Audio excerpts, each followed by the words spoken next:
오늘 주제는요, 하안검. 원장님 또 하안검에 눈밑 기관 개배치 잘 하시잖아요. 뭐 많이 하는 편입니다. 하안검에 유튜브에 보면 공통적으로 묻는 질문 댓글들이 많더라고요. 네. 원장님께서 답변 좀 해주세요. 하안검에 보통 궁금해하시는 것들은 어느 정도 많이 정해져 있긴 해서. 그냥 저는 원장님께 듣고 싶어요. 네, 알겠습니다. 조금 처음에는 약한 걸로 한번 가볼게요. 통증이 궁금해요.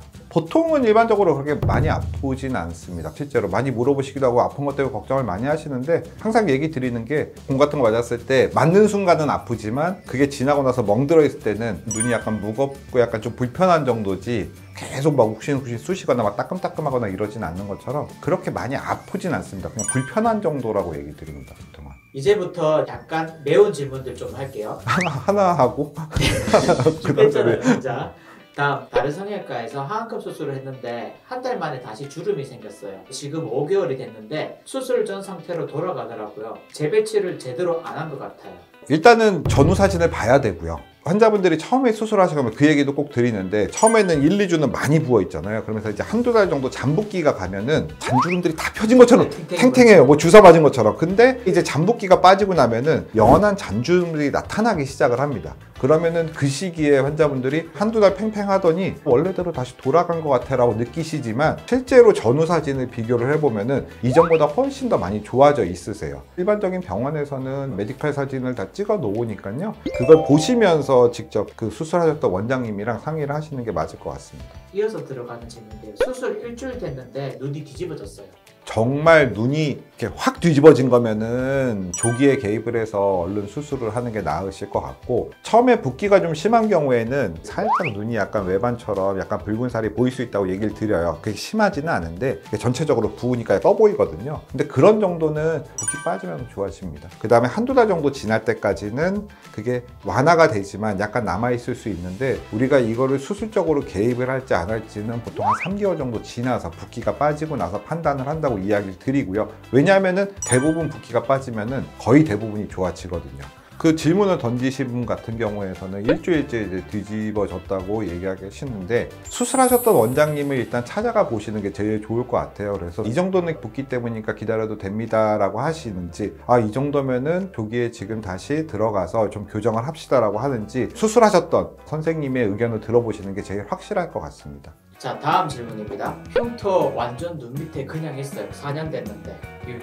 흉터가 좀 많이 보인다는 얘기를 하셨기 때문에, 많이 보이는 경우들은 대부분 흉터가 좀 아래쪽으로 내려와 있는 경우들이거든요. 그런 경우에 흉터에 좀 피부에 여분이 있다 그러면은 흉터 성형술을 통해서 조금 약간 개선시킬 수 있을 것 같습니다. 아니면은 하안검을 다시 하면서 흉터를 갖다 얇게 잘라내면서 교정을 하면은 개선될 수도 있고요. 근데 그거는 직접 환자분의 흉터 상태를 보긴 해야 될 것 같습니다. 확실히 원장님께 질문을 해보기를 잘한 것 같아요. 생각보다 기대한 것보다 좋아요. 왜 나한테 뭘 기대를 그렇게 안 하셨길래 섭섭하게 왜 그러세요? 자, 이분은 일 때문에 8월에 수술 잡아놨는데 여기 댓글들 보니까 겁나네. 부작용에 대해서 속 시원하게 얘기해주는 의사들이 별로 없고 막 취소할까? 이렇게. 수술이라는 게 항상 100% 그 결과를 보장할 수는 없습니다. 사람이 사람을 수술하는 거기 때문에 어느 정도의 부작용의 가능성이 있긴 하지만, 하안검의 결과라든지 그 다음에 수술의 과정이라든지 회복하는 과정을 봤었을 때 인터넷으로 올라오는 그런 부작용의 글들보다는 결과가 좋으신 분들이 훨씬 많거든요. 그냥 감히 얘기 드리면은 뭐 거의 한 98%, 99%는 그런 부작용은 없이 보통은 회복을 하는 경우들이 많기 때문에, 낮은 확률의 부작용 때문에 안 받으시거나 이러실 필요까지는 없을 것 같습니다. 저도 받고 싶습니다. 받고 싶은데 사실 저는 주사 맞는 것도 별로 안 좋아해요. 자, 다음 질문입니다. 애교도 없어졌어요. 눈 미쳐졌어. 수술한 것도 아니고 인디안 주름 때문에 하안검이랑 안면거상을 했는데 애교도 완전 없어지고 흉터가 너무 심해요. 레이저 대는게 안 없어집니다. 눈밑 필러를 맞아도 되나요? 제가 말씀드렸듯이 항상 개별성이 강하기 때문에 그 전 사진을 보고 그 후 사진을 보면서 다시 하안검 재수술을 받으셨을 때 그게 개선될 수 있는 정도의 여지를 가지고 있는지, 아니면 근본적인 이제 중안면거상술의 수술을 해야 될지는 좀 더 사진을 봐야지 알 것 같고요. 이분이 얘기하시는 거는 눈밑 필러를 맞아도 되나요인데, 눈밑 필러가 만약에 애교를 좀 보충하기 위해서 눈밑 필러를 맞는 거라 그러면은 그렇게 나쁜 방법은 아니라는 생각이 들고요. 그런데 눈밑 고랑을 해결하기 위해서 눈밑 필러를 맞는 거라 그러면은 사진을 봐야 알겠지만 해결되는 경우들이 그렇게 많진 않을 것 같습니다. 다음 댓글입니다. 하안검 수술은 수면 마취로도 가능해요? 대부분 수면 마취로 하고 있습니다. 국소 마취로 하는 경우도 얘기 드려요? 아니 그냥 넘어가면 됩니다. 선생님, 눈빛이 처지거나 볼록한 증상은 없는데 세로주름과 가로주름이 많아요. 이런 경우에도 하안검은 해결되나요? 세로주름 자글자글한 거죠. 이렇게 그 코로 넘어가는 눈 앞쪽에 생기는 그런 주름들은 하안검으로 개선은 거의 안 되고요.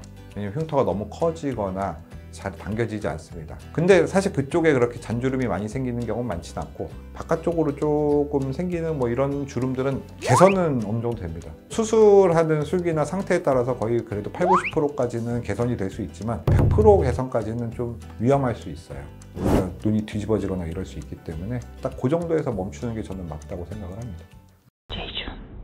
자, 오늘 준비해온 댓글들을 한번 읽어봐 드렸는데 이 질문들이 실제로 환자분들이 하는 질문이랑 비슷하죠? 비슷하죠. 제가 환자분들한테 수술하기 전에 설명드리거나 상담할 때 설명드리는 내용들하고도 비슷하고 많이 고민하시는 것들이랑 비슷해요. 그래서 좀 더 편하게 답변을 드릴 수 있었던 것 같아요. 누군가 하안검을 저한테 물어본다 그러면은 하안검은 하셔도 되는 수술이라고 이야기 드립니다. 오늘 준비한 내용은 여기까지입니다. 다음에 봐요. 제발.